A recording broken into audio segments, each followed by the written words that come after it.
కథ ఇదిరా నీ మొదలిదిరా ఈ పదమున మొదటడుగేరా నీ తరమిదిరా అని చాటేరా.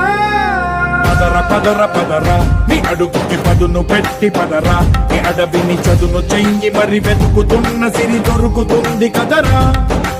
పదరా ఇప్పుడమిని అడిగి చూడు పదరా ఈ గెలుపను మలుపు ఎక్కడను ప్రశ్నలన్నిటికీ సమాధానమిదిరా. ఓ పళ్ళు వండు నింగి ఒళ్ళు విరిగెను గట్టి పరకతోన ఎడోరి కళ్ళు తెరుచుకున్న వేళన చినుకు పూలవాన సముద్రమెంత దాహమేస్తే వెతికెను ఊట బావినే శిరస్సు వంచి శిఖర మంచు ముత్తిడె మట్టి నేలనే.